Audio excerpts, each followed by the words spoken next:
also a great appreciation for the great songs before 1920, in a period of time when the phonograph was just a talking piece around the house, and such great singers like Billy Murray, Henry Burr, Byron G. Harlan, Irving Kaufman, Octa Fields, great popular stars before the 20s. In 1969, Tiny Tim married a 17-year-old girl on The Tonight Show, while 45 million people watched.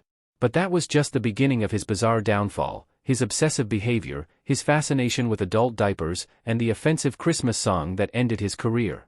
All of this led to one shocking night that got him kicked off TV forever. This is the strange, sad story they never wanted you to know. Tiny Tim was born Herbert Brothers Corey on April 12, 1932, in Manhattan, New York City. His father, Brothers Corey, was a Lebanese textile worker from Beirut and the son of a Maronite Catholic priest. His mother, Tilly Staff, was a Polish Jewish garment worker who had immigrated to the United States from Brest-Litovsk in 1914. They lived in Washington Heights, a neighborhood filled with immigrants chasing new opportunities. His parents worked hard to give him a stable life, but Herbert was never drawn to ordinary things. While other kids played outside, he was lost in music. At 5 years old, his father brought home a wind-up gramophone and a 78 RPM record of Beautiful Ohio by Henry Burr. That single record changed everything. He played it again and again, completely mesmerized. It wasn't just the melody, it was the feeling, the world it created. By 6, he had picked up a guitar and started teaching himself to play. A few years later, he heard Arthur Godfrey on the radio playing the ukulele, and that became his new obsession. Music wasn't just a hobby, it was his escape. While most kids his age listened to whatever was popular, Herbert spent hours at the New York Public Library digging through old phonograph records and sheet music from the early 1900s. He wanted to understand the music of the past, and by his preteen years, he knew more about forgotten songs and artists than most historians. School was never a priority for him. He attended George Washington High School but struggled with academics and fitting in. He wasn't interested in math or science, he only cared about music. After failing his sophomore year multiple times, he finally dropped out. His parents worried about his future, but he had already made up his mind. He took on small jobs to support himself, doing whatever he could to get by, but his real focus was music. Around this time, he discovered something that would set him apart. He had been listening to Rudy Vallee, a famous singer from the 1920s known for his high, almost ghostly voice. Inspired by this, Herbert began experimenting with singing in falsetto. At first, it felt strange, but something about it felt right. He later called this moment a religious experience. It wasn't just a technique, it was his voice, his identity. But Herbert Corey wasn't a name that stood out, and he knew it. He started performing under different stage names, hoping one would stick. He tried Larry Love, Derry Do, Julian Foxglove, and Sir Timothy Timmons, believing that the right name could bring him luck. None of them worked. Then, in 1960, his manager suggested something different, a name that was simple yet ironic, Tiny Tim, taken from the fragile but hopeful character in A Christmas Carol. It was a strange choice for someone who stood 6 feet 1 inch, but it worked. With the name came a new identity. He grew his hair long, something that wasn't common in the 1950s. He dressed in bright, unusual clothing that made him look like he had stepped out of another era. He even powdered his face white, believing it symbolized purity and youth. He wasn't just a musician anymore, he was becoming a character. With his falsetto voice, his ukulele, and his old-fashioned songs, Tiny Tim was like nothing anyone had seen before, and soon, the world would take notice. Tiny Tim's journey began in one of the strangest corners of New York City. In the late 1950s, he performed at Hubert's Museum and Live Flea Circus, a dime museum in Times Square that had been running since 1925. The place was packed with sideshow acts, sword swallowers, tattooed ladies, and even a flea circus where real fleas pulled tiny chariots. Tiny Tim fit right in. He performed under the name Larry Love, the Singing Canary, singing old Tin Pan Alley songs in his signature falsetto. At 6 feet tall, with long hair and white face makeup, he stood out even in a room full of human oddities. Crowds gave him the nickname, Human Canary. Hubert's was both a training ground and a struggle. The freak show atmosphere made it hard for people to see him as a serious musician. He was different, even among the different. But the experience shaped him. He learned how to hold an audience's attention and embrace the strangeness that set him apart. By 1960, he had outgrown Hubert's and left to chase bigger dreams in Greenwich Village. Life in the village wasn't easy. Tiny Tim took any stage that would have him, performing under names like Sir Timothy Timms and Dardover. His manager, George King, pushed hard to get him noticed, but success didn't come overnight. Most of his early gigs were unpaid. He played wherever he could, small clubs, open mics, even the legendary Café W, where a young Bob Dylan was just starting out. Some nights, he performed in exchange for food. Things changed in 1963 when he landed a steady job at Page 3, a lesbian-run club on 7th Avenue and West 10th Street. The pay was just $96 a month, but the club gave him a real audience. 6 nights a week, he performed for a crowd that embraced his eccentricity. His rendition of I Enjoy Being a Girl became a crowd favorite. At Page 3, he perfected his ability to switch between falsetto and baritone voices within a single song. It was here that people began to see him not as a sideshow act, but as a true artist. Even with a growing reputation in Greenwich Village, the mainstream music world didn't know what to do with him. His high-pitched voice and strange appearance made people dismiss him as a novelty act. In the early 1960s, the folk scene was thriving, and Tiny Tim's performances at venues like the Fat Black Pussycat and Café Bazaar started attracting attention. Talent scouts took notice, though they weren't sure how to market him. Tiny Tim's rise to stardom began in February 1968 when he stepped onto the set of Rowan and Martin's Laugh-In. The show was one of the most popular on television, known for its fast-paced humor and surprise guests. No one expected what happened next. Tiny Tim walked in carrying a ukulele and a shopping bag, his long curls framing his face. Co-host Dick Martin had no idea who he was. Then, with a bright smile, Tiny Tim started singing Tiptoe Through the Tulips in his high falsetto voice. Some people in the audience laughed, while others sat in stunned silence, but by the end of his performance, everyone was paying attention. That moment turned him into an overnight sensation. The late 1960s were a time of change, and his unusual appearance and mannerisms fit right into the era's push for individuality. He wasn't just an entertainer, he was something new, something people had never seen before. NBC executives weren't sure if he would connect with mainstream audiences, but producer George Schlatter believed in him. Tiny Tim was invited back as a recurring guest, and each appearance made him more famous. Later that year, his success on Laugh-In led to a recording contract with Reprise Records, a label owned by Frank Sinatra. In April 1968, he released his debut album God Bless Tiny Tim. It was a strange mix of old Tin Pan Alley songs, vaudeville tunes, and original tracks, all performed in his signature style. The standout song, Tiptoe Through the Tulips, became a surprise hit, reaching number 17 on the Billboard Hot 100. The album was produced by Richard Perry, who later worked with Barbra Streisand and Carly Simon. Perry added lush orchestration that gave Tiny Tim's music a grand, almost cinematic feel. Some critics praised the album for reviving forgotten American music, while others dismissed it as a joke. But the public loved it, and the album sold well. One of the most unusual songs on the record was The Other Side, a track with surreal lyrics about melting ice caps. It showed a deeper, more thoughtful side of Tiny Tim's artistry. Another song, I Got You Babe, featured him singing both parts, switching from deep baritone to high falsetto. These weren't just gimmicks, they were proof of his vocal range and theatrical creativity. By late 1968, he was everywhere. He appeared on The Ed Sullivan Show, The Jackie Gleason Show, and The Tonight Show starring Johnny Carson. Tiny Tim was a mystery to many. For mainstream audiences, he was a novelty act, a performer so strange that people couldn't tell if he was serious or playing a joke. But for others, he was something more. Bob Dylan and Andy Warhol saw him as an artist, someone who was bringing forgotten music back to life. Even legends like Bing Crosby and Frank Sinatra respected his deep knowledge of early American songs. Not everyone was a fan. Some critics called him a gimmick, saying he used his eccentricities to cover up a lack of talent. To them, he was just a bizarre figure who had gotten lucky. But no matter what people thought of him, he had become a cultural phenomenon. Whether they were laughing at him or cheering for him, they were all watching. Tiny Tim became one of the most unforgettable guests on The Tonight Show starring Johnny Carson, appearing more than 20 times between 1968 and the early 1970s. His first appearance in April 1968 changed everything. Carson introduced his debut album God Bless Tiny Tim, and almost immediately, it sold over 200,000 copies. His song, Tiptoe Through the Tulips, became a surprise hit, reaching number 17 on the Billboard charts. At 6 feet 1 inch with long hair and a falsetto voice, Tiny Tim was unlike anyone audiences had seen before. He played old-fashioned songs on his ukulele and brought a mix of eccentricity and real musical talent. His performances left people fascinated, and even Carson seemed caught between amusement and amazement. Viewers couldn't get enough. NBC received so many letters asking for more that Tiny Tim became a regular guest. Carson enjoyed the energy Tiny Tim brought to the show. He was unpredictable. One moment, he would be singing a love song from the 1920s, and the next, he would say something completely unexpected. This made him a guest that audiences had to see.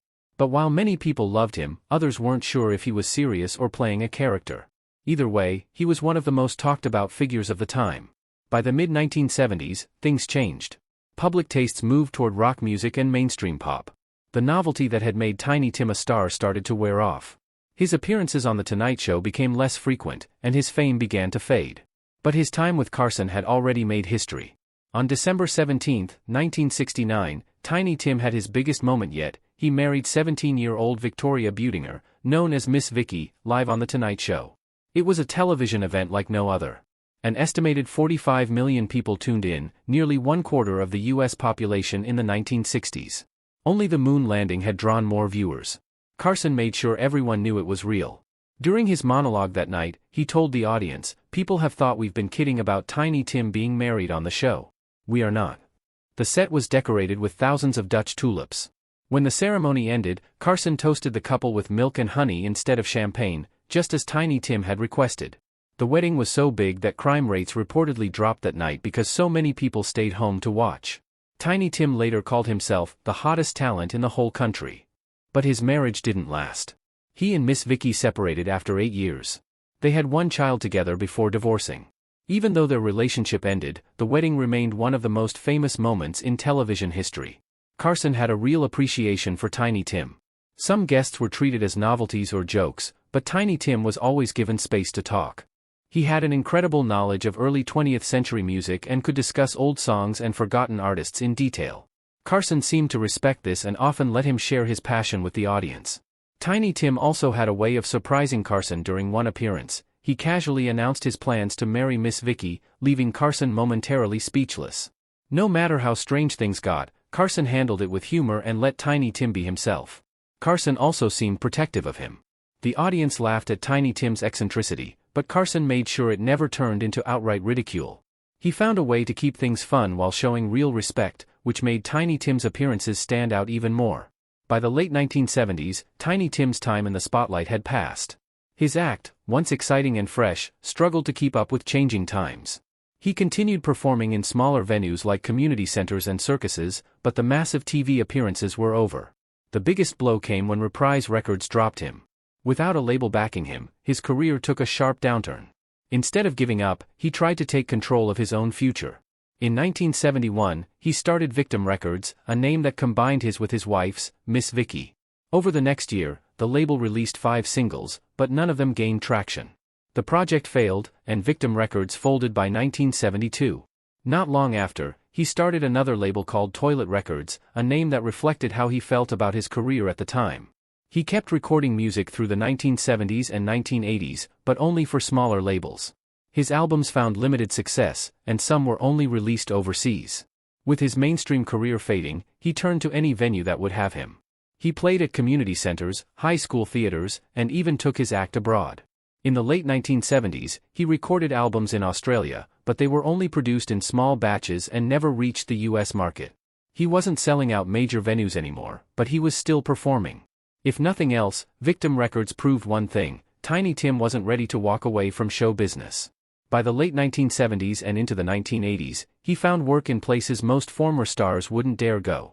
He became a regular on the car circuit and played in punk clubs, gay nightclubs, and any venue that would have him. Some might have seen this as a step down, but Tiny Tim saw it as a chance to keep doing what he loved. One of his strangest career moves came when he joined Roy Ryden's Vaudeville Revue.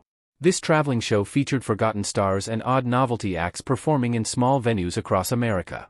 He even joined a circus for a grueling 36-week tour. The conditions were tough, and the pay wasn't what it used to be, but he was still in front of an audience.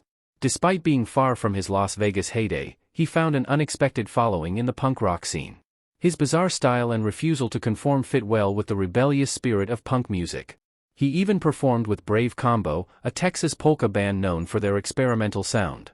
He had gone from being a mainstream oddity to an underground cult figure, and he embraced it. Then came the projects that left people confused, shocked, or both. In 1985, he released a song titled "Santa Claus Has Got the AIDS This Year." The backlash was immediate. At the height of the AIDS crisis, many saw the song as insensitive and offensive. Tiny Tim later claimed it had nothing to do with the disease but was instead a reference to AIDS, an appetite-suppressant candy that had fallen out of production due to its unfortunate name. No matter what he intended, the controversy damaged his reputation even further. If that wasn't strange enough, in 1987, he starred in Blood Harvest, a low-budget slasher film directed by Bill Riane. He played a ukulele-strumming clown named Marvelous Mvo, a character as unsettling as the movie itself. The film flopped, and critics tore it apart, but over time it became a cult favorite. Tiny Tim was one of the most unusual entertainers of his time.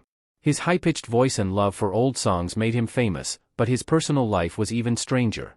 Behind the ukulele and oversized grin, he had habits that were almost impossible to explain. From extreme hygiene routines to bizarre spending habits, everything about him was out of the ordinary. He was obsessed with staying clean, not just in a normal way, but to an extreme. He showered between 4 and 6 times a day and claimed he had not missed a single shower since December 20, 1989. Cleanliness was more than just a habit for him, it was something he believed was necessary for purity. Even drying off had to be done a certain way. He refused to use regular towels because he thought they were full of germs. Instead, he only used disposable paper towels, specifically Job Squad or Bounty microwave varieties. His hygiene routine went beyond showering. He brushed his teeth 4 times a day using a mix of 3 different toothpaste brands, Crest, McLean's, and Gleam. He believed this combination gave his teeth an unmatched shine. His obsession with appearance did not stop there. He spent massive amounts of money on cosmetics. He wasn't trying to look younger or cover up flaws, he simply admired beauty and wanted to surround himself with it.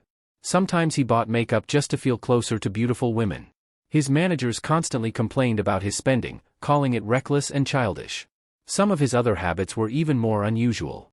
He was fascinated by adult diapers and would talk about them with anyone willing to listen. Once, he ordered everything on a hotel menu, not because he was hungry, but because he wanted to arrange the food in an artistic display. When it was done, he walked away without taking a single bite. Even eating was something he approached differently. He hated eating in front of others, even his wives. Instead, he would sit alone and pretend he was hosting a grand dinner party, playing the role of every guest himself. His personal life was just as strange as his habits. His most famous relationship was with Victoria May Budinger, known as Miss Vicky. On December 17, 1969, he married her on The Tonight Show starring Johnny Carson in front of 40.5 million viewers. It was the second most watched television event of the decade, only behind the moon landing. He was 37 years old at the time, she was only 17. The 20-year age gap caused immediate controversy, but the spectacle of the wedding was all anyone could talk about. The ceremony was extravagant, the couple wore Victorian-style outfits designed by Jeffrey Martin, and the set was decorated with 10,000 tulips imported from Holland as a tribute to his hit song, Tiptoe Through the Tulips. But their marriage was troubled from the start. Miss Vicky later said they wanted completely different things. She hoped for stability and family life, while Tiny Tim was only focused on his career. They had one child, a daughter named Tulip Victoria. By the time their second anniversary arrived, they were already living apart. When Miss Vicky gave birth at 19, Tiny Tim was not even there. The couple officially divorced in 1977, but years later, she said she had no regrets. It had been an exciting experience, and as a young girl caught up in the moment, she had embraced it.